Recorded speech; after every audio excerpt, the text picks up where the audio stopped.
Bienvenidos a las historias de Lilith. Hola a todos, sean bienvenidos. Vamos a continuar con otra historia de Hans Christian Andersen. Los invito como siempre a suscribirse, dejar likes y comentarios para ayudarme con el canal, para que siga creciendo y poder ofrecerles lo mejor a ustedes. Muchísimas gracias y comencemos. Sopa de palillo de morcilla.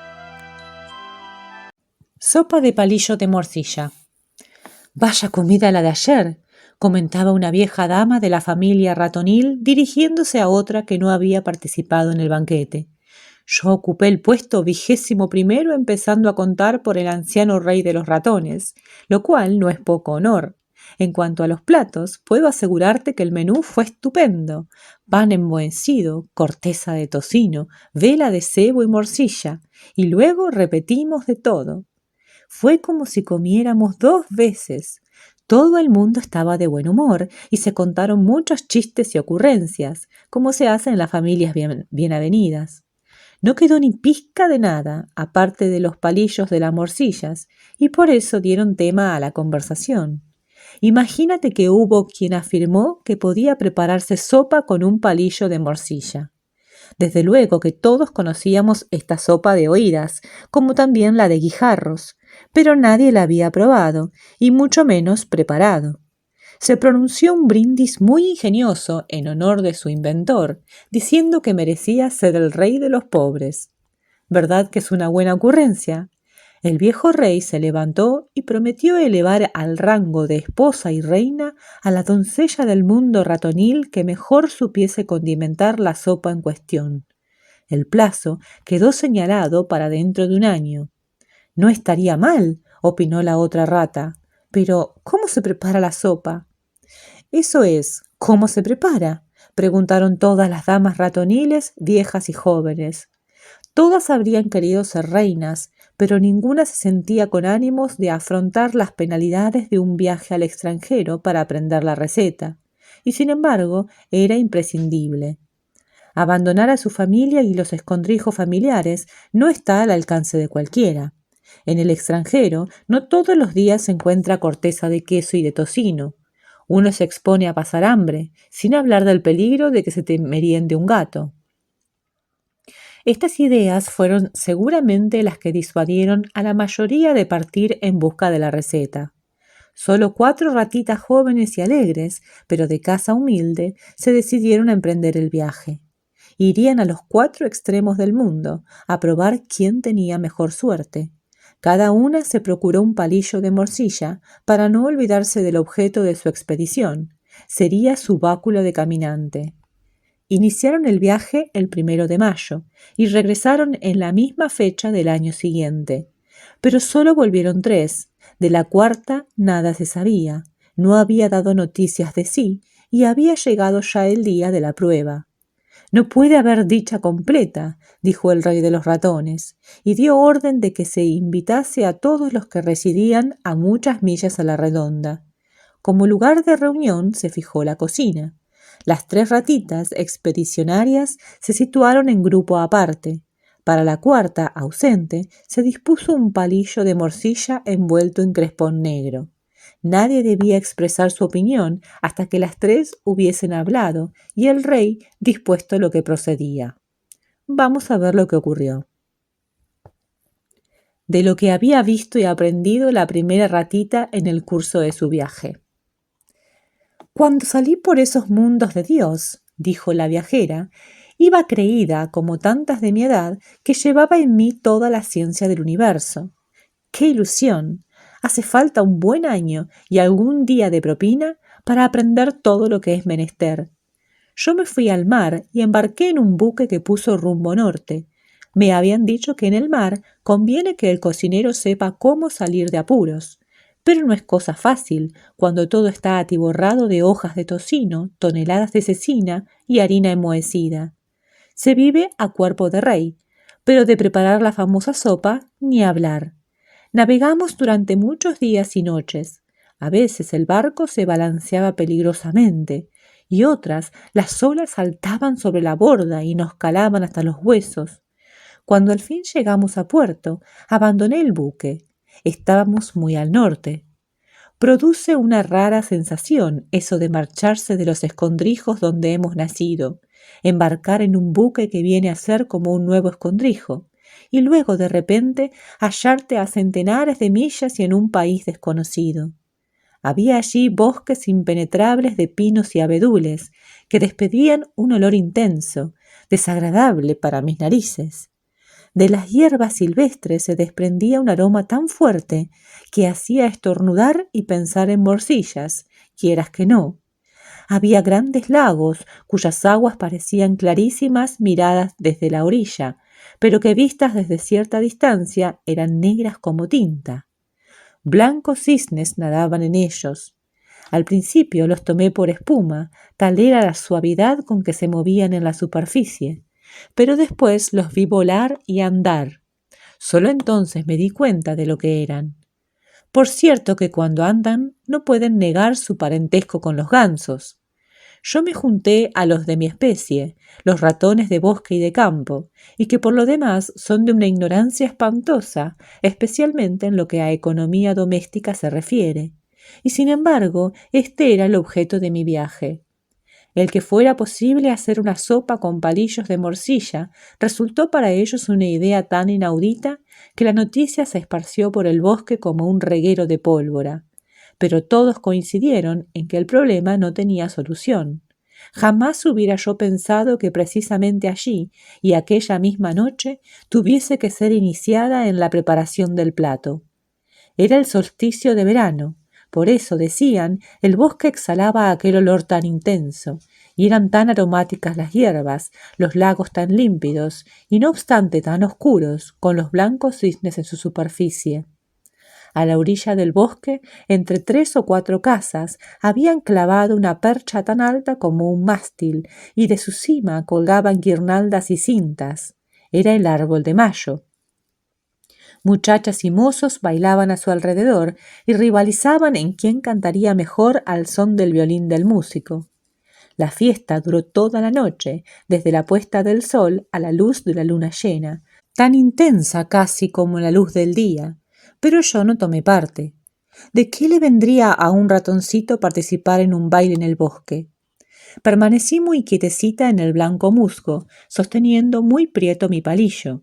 La luna iluminaba principalmente un lugar en el que crecía un árbol recubierto de musgo, tan fino que me atrevo a sostener que rivalizaba con la piel de nuestro rey, solo que era verde para recreo de los ojos. De pronto llegaron a paso de marcha unos lindísimos y diminutos personajes que apenas pasaban de mi rodilla. Parecían seres humanos, pero mejor proporcionados. Se llamaban elfos y llevaban vestidos primorosos, confeccionados con pétalos de flores, con adornos de alas de moscas y mosquitos, todos de muy buen ver. Parecían como si anduviesen buscando algo, no sabía yo qué, hasta que algunos se me acercaron. El más distinguido señaló hacia mi palillo y dijo: «Uno así es lo que necesitamos. ¡Qué bien tallado! Es espléndido», y contemplaba mi palillo con verdadero arrobo. «Les prestaré, pero tienen que devolvérmelo», les dije.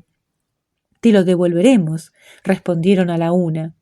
Lo cogieron y saltaron y brincando se dirigieron al lugar donde el musgo era más fino y clavaron el palillo en el suelo. Querían también tener su árbol de mayo, y aquel resultaba como hecho a medida. Lo limpiaron y acicalaron, parecía nuevo. Unas arañitas tendieron a su alrededor hilos de oro y lo adornaron con ondeantes velos y banderitas, tan sutilmente tejidos y de tal inmaculada blancura a los rayos lunares que me dolían los ojos al mirarlos. Tomaron colores de las alas de la mariposa y los espolvorearon sobre las telarañas, que quedaron cubiertas como de flores y diamantes maravillosos, tanto que yo no reconocía ya mi palillo de morcilla. En todo el mundo no se habrá visto un árbol de mayo como aquel, y sólo entonces se presentó la verdadera sociedad de los elfos. Iban completamente desnudos, y aquello era lo mejor de todo. Me invitaron a asistir a la fiesta, aunque desde cierta distancia, porque yo era demasiado grandota. Empezó la música. Era como si sonasen millares de campanitas de cristal, con sonido lleno y fuerte. Creí que eran cisnes los que cantaban, y me pareció distinguir también las voces del cuclillo y del tordo. Finalmente, fue como si el bosque entero se sumase al concierto. Era un conjunto de voces infantiles, sonido de campanas y canto de pájaros. Cantaban melodías bellísimas, y todos aquellos sones salían del árbol de mayo de los elfos. Era un verdadero concierto de campanillas, y sin embargo, allí no había nada más que mi palillo de morcilla. Nunca hubiera creído que pudiesen encerrarse en él tantas cosas, pero todo depende de las manos a que va uno a parar. Me emocioné de veras, lloré de pura alegría, como solo un ratoncillo es capaz de llorar. La noche resultó demasiado corta, pero allí arriba y en este tiempo el sol madruga mucho. Al alba se levantó una ligera brisa. Se rizó la superficie del agua de los lagos y todos los delicados y ondeantes velos y banderas volaron por los aires. Las balanceantes glorietas de tela de araña, los puentes colgantes y balaustradas, o como quiera que se llamen, tendidos de hoja a hoja, quedaron reducidos a la nada. 6 de ellos volvieron a traerme el palillo y me preguntaron si tenía yo algún deseo que pudiera satisfacer. Entonces les pedí que me explicasen la manera de preparar la sopa de palillo de morcilla. «Ya habrás visto cómo hacemos las cosas», dijo el más distinguido riéndose. «¿A qué apenas reconocías tu palillo?» «La verdad es que sois muy listos», respondí, y a continuación les expliqué sin más preámbulos el objeto de mi viaje y lo que en mi tierra esperaban de él. «¿Qué saldrán ganando al rey de los ratones y todo nuestro poderoso imperio?», dije, «con que yo haya presenciado estas maravillas. No podré reproducirlas sacudiendo el palillo y decir, vean, ahí está la maderita, ahora vendrá la sopa. Y aunque pudiera, sería un espectáculo bueno para la sobremesa, cuando la gente está ya harta». Entonces el elfo introdujo sus minúsculos dedos en el cáliz de una morada violeta y me dijo, «Fíjate, froto tu varita mágica. Cuando estés de vuelta a tu país y en el palacio de tu rey, toca con la vara el pecho cálido del rey. Brotarán violetas y se enroscarán a lo largo de todo el palo, aunque sea en lo más riguroso del invierno. Así tendrás en tu país un recuerdo nuestro y aún algo más por añadidura». Pero antes de dar cuenta de lo que era aquel algo más, la ratita tocó con el palillo el pecho del rey, y efectivamente brotó un espléndido ramillete de flores, tan deliciosamente olorosas que el soberano ordenó a los ratones que estaban más cerca del fuego que metiesen en él sus rabos para provocar cierto olor a chamusquina, pues el de las violetas resultaba irresistible. No era este precisamente el perfume preferido de la especie ratonil. «Pero, ¿qué hay de ese algo más que mencionaste?», preguntó el rey de los ratones. «Ahora viene lo que pudiéramos llamar el efecto principal», respondió la ratita, y haciendo girar el palillo, desaparecieron todas las flores y quedó la varilla desnuda, que entonces empezó a mover a guisa de batuta. «Las violetas son para el olfato, la vista y el tacto», dijo el elfo, «pero tendremos que darte también algo para el oído y el gusto». Y la ratita se puso a marcar el compás y empezó a oírse una música, pero no como la que había sonado en la fiesta de los elfos del bosque, sino como la que se suele oír en las cocinas. ¡Uf, qué barullo! Y todo vino de repente. Era como si el viento silbara por las chimeneas. Cocían casos y pucheros, la badila aporreaba los calderos de latón, y de pronto todo quedó en silencio. Se oyó el canto del puchero cuando hierve, tan extraño que uno no sabía si iba a cesar o si solo empezaba. Y hervía la olla pequeña y hervía la grande. Ninguna se preocupaba de la otra, como si cada cual estuviese distraída con sus pensamientos. La ratita seguía agitando la batuta con fuerza creciente. Las ollas espumeaban, borboteaban, rebosaban, bufaba el viento, silbaba chimenea. Señor, la cosa se puso tan terrible que la propia ratita perdió el palo.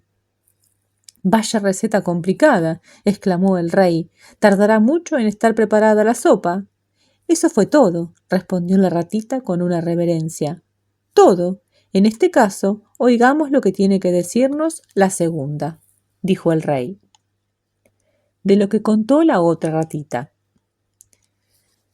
Nací en la biblioteca del castillo, comenzó la segunda ratita. Ni yo ni otros varios miembros de mi familia tuvimos jamás la suerte de entrar en un comedor, y no digamos ya en una despensa. Solo al partir, y hoy nuevamente, he visto una cocina. En la biblioteca pasábamos hambre, y eso muy a menudo, pero en cambio adquirimos no pocos conocimientos.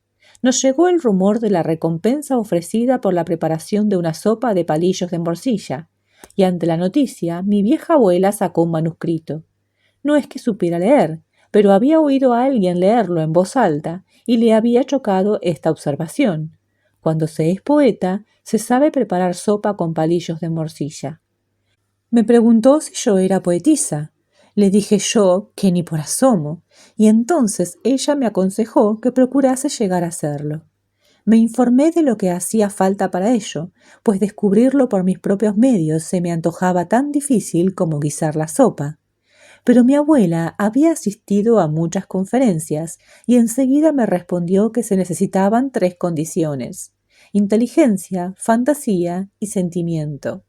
Si logras hacerte con estas 3 cosas, añadió, serás poetisa y saldrás adelante con tu palillo de morcilla. Así me lancé por esos mundos hacia Poniente para llegar a ser poetisa.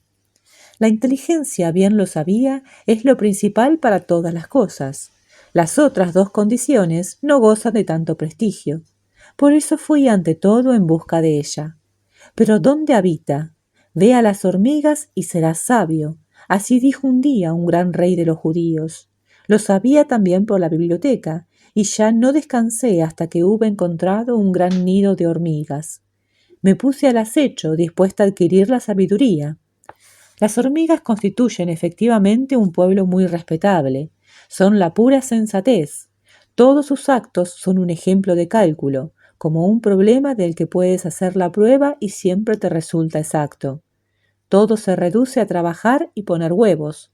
Según ellas, esto es vivir en el tiempo y procurar para la eternidad, y así lo hacen. Se clasifican en hormigas puras e impuras. El rango consiste en un número. La reina es el número 1, y su opinión es la única acertada. Se ha tragado toda la ciencia, y esto era de gran importancia para mí. Contaba tantas cosas y se mostraba tan inteligente que a mí me pareció completamente tonta. Dijo que su nido era lo más alto del mundo, pero contiguo al nido había un árbol mucho más alto. No cabía discusión, y por eso no se hablaba de ello. Un atardecer, una hormiga se extravió y trepó por el tronco. Llegó no solo hasta la copa, sino más arriba de cuanto jamás hubiera llegado una hormiga. Entonces se volvió y se encontró de nuevo en casa. En el nido contó que fuera había algo mucho más alto, pero algunas de sus compañeras opinaron que aquella afirmación era una ofensa para todo el estado, y por eso la hormiga fue condenada a ser amordazada y encerrada a perpetuidad. Poco tiempo después subió al árbol otra hormiga e hizo el mismo viaje e idéntico descubrimiento, del cual habló también, aunque según dijeron, con circunspección y palabras ambiguas. Y como por añadidura era una hormiga respetable, de la clase de las puras. Le prestaron crédito, y cuando murió le erigieron, por sus méritos científicos, un monumento consistente en una cáscara de huevo. Un día vi cómo las hormigas iban de un lado a otro con un huevo a cuestas. Una de ellas perdió el suyo y por muchos esfuerzos que hacía para cargárselo de nuevo, no lo lograba. Se le acercaron entonces otras 2 y la ayudaron con todas sus fuerzas, hasta el extremo de que estuvieron a punto de perder también los suyos. Entonces desistieron de repente, por aquello de que la caridad bien ordenada empieza por uno mismo. La reina, hablando del incidente, declaró que en aquella acción se habían puesto de manifiesto a la par el corazón y la inteligencia. Estas 2 cualidades nos sitúan a la cabeza de todos los seres racionales. La razón debe ser en todo momento la predominante, y yo poseo la máxima. Se incorporó sobre sus patas posteriores, destacando sobre todo las demás. Yo no podía errar el golpe, y sacando la lengua me la zampé. Ve a las hormigas y serás sabio. Ahora tenía la reina. Me acerqué al árbol de marras. Era un roble de tronco muy alto y enorme copa. Los años que tendría. Sabía yo que en él habitaba un ser vivo, una mujer llamada Dríada, que nace con el árbol y con él muere. Me lo habían dicho en la biblioteca, y he aquí que me hallaba ahora en presencia de un árbol de aquella especie y veía al hada, que al descubrirme lanzó un grito terrible. Como todas las mujeres, siente terror ante los ratones. Pero tenía otro motivo, además, pues yo podía roer el árbol del que dependía en su vida. Le dirigí palabras amistosas y cordiales para tranquilizarla, y me tomó en su delicada mano. Al enterarse de por qué recorría yo el mundo, me prometió que tal vez aquella misma noche obtendría yo uno de los 2 tesoros que andaba buscando. Me contó que Fantasio era hermoso como el dios del amor, y además muy amigo suyo, y que se pasaba muchas horas descansando entre las frondosas ramas de su árbol, las cuales rumoreaban entonces de modo mucho más intenso y amoroso que de costumbre. Solía llamarla su dríada, dijo, y al roble su árbol. El roble, corpulento, poderoso y bello, respondía perfectamente a su ideal. Las raíces penetran profunda y firmemente en el suelo. El tronco y la copa se elevan en la atmósfera diáfana y entran en contacto con los remolinos de nieve, con los helados vientos y con los calurosos rayos del sol, todo a su debido tiempo. Y dijo también: allá arriba los pájaros cantan y cuentan cosas de tierras extrañas. En la única rama que está seca ha hecho su nido una cigüeña. Es un bello adorno, y además nos enteramos de las maravillas del país de las pirámides. Todo eso deleita a Fantasio, pero no tiene bastante. Yo tengo que hablarle de la vida en el bosque desde el tiempo en que era pequeñita, y mi árbol era tan endeble que una ortiga podía ocultarlo, y hasta los días actuales en que es tan grande y poderoso. Quédate aquí entre las asperillas y presta atención. En cuanto llegue Fantasio, veré la manera de arrancar una pluma de sus alas. Cógela, ningún poeta tuvo otra mejor. Tendrás bastante. Y llegó Fantasio, le fue arrancada la pluma, y yo me hice con ella. Mas primero hube de ponerla en agua para que se ablandase, pues habría costado mucho digerirla. Luego la roí. No es cosa fácil llegar a ser poeta, antes hay que digerir muchas cosas, y he aquí que tenía ya 2 condiciones, el entendimiento y la fantasía, y por ellas supe que la tercera se encontraba en la biblioteca, puesto que un gran hombre ha afirmado, de palabra y por escrito, que hay novelas cuyo exclusivo objeto es liberar a los hombres de las lágrimas superfluas, o sea, que son una especie de esponjas que absorben los sentimientos.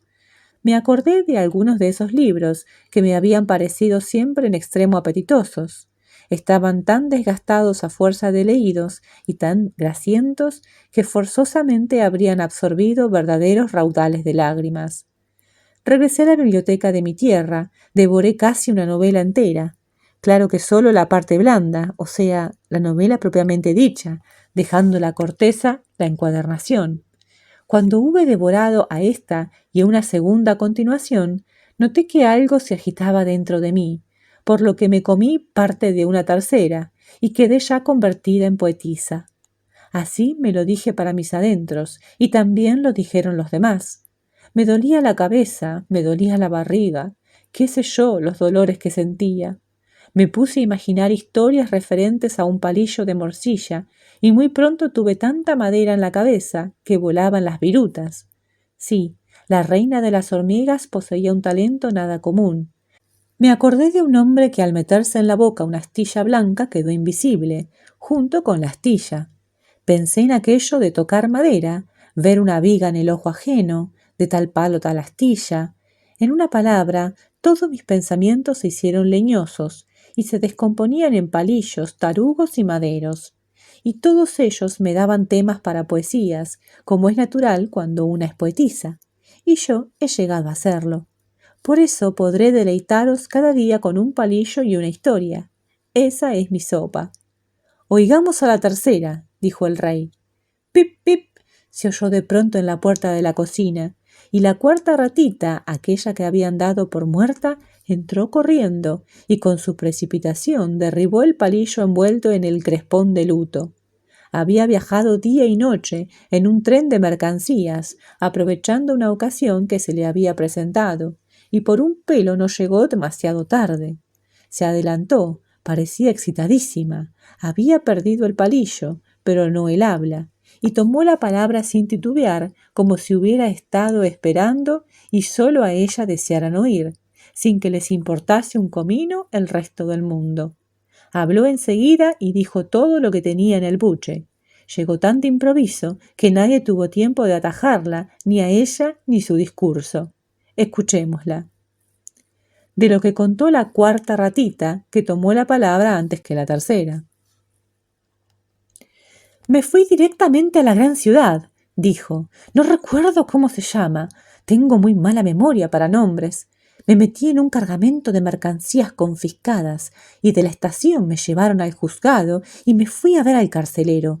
Él me habló de sus detenidos y especialmente de uno que había pronunciado palabras imprudentes que habían sido repetidas y cundido entre el pueblo. Todo esto no es más que sopa de palillo de morcilla, me dijo, pero esta sopa puede costarte la cabeza. Aquello despertó mi interés por el preso, y aprovechando una oportunidad me deslicé en su celda. No hay puerta tan bien cerrada que no tenga un agujerillo para un ratón. El hombre estaba macilento, llevaba una larga barba y tenía los ojos grandes y brillantes. La lámpara humeaba, pero las paredes ya estaban acostumbradas, y no por eso se volvían más negras. El preso mataba el tiempo trazando en ellas versos y dibujos, blanco sobre negro, lo cual hacía muy bonito, pero no los leí. Creo que se aburría, y por eso fui un huésped bienvenido. Me atrajo con pedacitos de pan, silbándome y dirigiéndome palabras cariñosas. Se mostraba tan contento de verme que le tomé confianza y nos hicimos amigos. Compartía conmigo el pan y el agua y me daba queso y salchichón. Yo me daba una buena vida, pero debo confesar que lo que más me atraía era la compañía. El hombre permitía que trepara por sus manos y brazos hasta el extremo de las mangas, dejaba que me paseara por sus barbas y me llamaba su amiguita. Me encariñé con él, pues la simpatía siempre es mutua, hasta el punto de olvidarme del objeto de mi viaje, y dejé el palillo en una grieta del suelo, donde debe seguir todavía. Yo quería quedarme donde estaba. Si me iba, el pobre preso no tendría a nadie, y esto es demasiado poco en este mundo. Ay, yo me quedé, pero él no. La última vez me habló tristemente, me dio ración doble de miga de pan y trocitos de queso, y además me envió un beso con los dedos. Se fue y no volvió. Ignoro su historia. Sopa de palillos de morcilla, exclamó el carcelero, y yo me fui con él. Pero hice mal en confiarme. Cierto que me tomó en la mano, pero me encerró en una jaula giratoria. Horrible. Corre una sin parar, sin moverse nunca del mismo sitio, y se ríen de ti por añadidura. La nieta del carcelero era una monada de criatura, con un cabello rubio y ondulado, ojos alegres y una eterna sonrisa en la boca. «Pobre ratita», dijo, y se acercó a mi horrible jaula y me descorrió el pestillo de hierro. Y yo salté de un brinco al arco de la ventana y de allí al canalón del tejado. Libre, libre, era mi único pensamiento, y no me acordaba en absoluto del objeto de mi viaje. Oscurecía, era ya noche, y busqué refugio en una vieja torre, donde vivían el guardián y una lechuza. No me inspiraban confianza, especialmente la segunda, que se parece a los gatos y tiene la mala costumbre de comerse a los ratones. Pero todo el mundo puede equivocarse, y eso es lo que yo hice, pues se trataba de una vieja lechuza en extremo respetable y muy culta. Sabía más que el guardián, y casi tanto como yo. Las lechuzas jóvenes metían gran barullo y se excitaban por las cosas más insignificantes. «No hagamos sopa de palillo de morcilla», les decía ella, y esto era lo más duro que se le ocurría decir. Tal era su afecto por la familia. Me pareció tan simpática que le grité «pip» desde mi escondite. Aquella muestra de confianza le gustó y me prometió tomarme bajo su protección. Podía estar tranquila, ningún animal me causaría daño ni me mataría. Me guardaría para el invierno, cuando llegaran los días de hambre. Era, desde luego, un animal muy listo. Me explicó que el guardián no podía tocar sin ayuda del cuerno que llevaba colgado del cinto. Se hace el importante y se cree la lechuza de la torre. Piensa que tocar el cuerno es una gran cosa, y sin embargo de poco sirve. Sopa de palillos de morcilla. Entonces yo le pedí la receta de esta sopa, y me dio la siguiente explicación. Eso de sopa de palillos de morcilla es una expresión de los humanos, y tiene diversos sentidos, y cada cual cree acertado el que le da. Es como si dijéramos nada entre dos platos. Y de hecho es esto, nada. ¡Nada! Exclamé, como herida por un rayo. La verdad no siempre es agradable, pero después de todo es lo mejor que hay en el mundo. Y así lo dijo también la vieja lechuza. Yo me puse a reflexionar y comprendí que si les traía lo mejor, les daría algo que vale mucho más que una sopa de palillos de morcilla. Y así me di prisa por llegar a tiempo, trayendo conmigo lo que hay de más alto y mejor, la verdad. Los ratones son un pueblo ilustrado e inteligente, y el rey reina sobre todos. No dudo que por amor a la verdad me elevará a la dignidad de reina. Tu verdad es mentira, protestó la ratita, que no había podido hablar. Yo sé cocinar la sopa y la haré. ¿Cómo fue guisada la sopa? Yo no salí de viaje, comenzó la tercera ratita, que no pudo hacer uso de la palabra sino en cuarto lugar. Me quedé en el país, y eso es lo más acertado. ¿Para qué viajar si aquí se encuentra todo? Me quedé en casa, pues, y no he consultado a seres sobrenaturales, ni me he tragado nada que valga la pena de contar, ni he hablado con lechuzas. Mi saber procede de mi propia capacidad de reflexión. Hagan el favor de disponer el caldero y llenarlo de agua hasta el borde. Luego enciendan fuego y hagan hervir el agua. Tiene que hervir. Echen después en ella el palillo de morcilla y a continuación que su majestad se digne meter el rabo en el agua hirviendo y agitar con él el caldo. Cuanto más tiempo esté agitándolo su majestad, más buena saldrá la sopa. No cuesta nada ni requiere más aditamentos. Todo está en el agitar. ¿No podría hacerlo algún otro ratón?, preguntó el rey. No, respondió la ratita. La virtud se encierra solo en el rabo del rey de los ratones.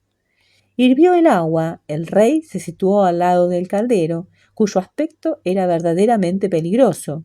Alargó el rabo como hacen los ratones en la lechería cuando sacan la nata de un tazón, y luego se lamen la cola. Pero se limitó a poner la suya en el vapor caliente, y pegando un brinco dijo: «Desde luego tú y no otra será la reina. La sopa puede aguardar a que celebremos la boda de oro. Entretanto, los pobres de mi reino podrán alegrarse de con esta esperanza, y tendrán alegría para largo tiempo». Y se celebró la boda. Pero muchos ratones dijeron al regresar a sus casas: «No debiera llamarse sopa de palillo de morcilla, sino de cola de ratón».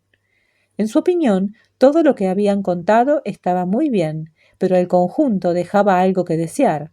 Yo, por ejemplo, lo habría explicado de tal modo y tal modo. Era la crítica, siempre tan inteligente, pasada la ocasión.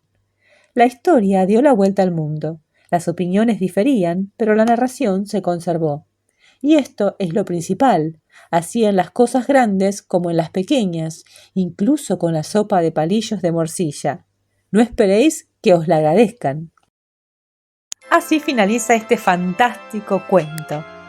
Las aventuras de las ratitas para lograr el objetivo. La inteligencia de la última, ¿verdad? La inteligencia de la última al darse cuenta de cómo engañar a el rey. El poder de una frase también, porque el contexto y las interpretaciones variadas, ¿no? Las interpretaciones que cada uno le damos a una simple frase puede cambiarlo todo. Espero que les haya gustado. Mañana tenemos otro cuento más, así que no se lo pierdan. Los voy a estar esperando. Muchísimas gracias por estar ahí. Suscríbanse, dejen likes y comentarios y nos vemos mañana.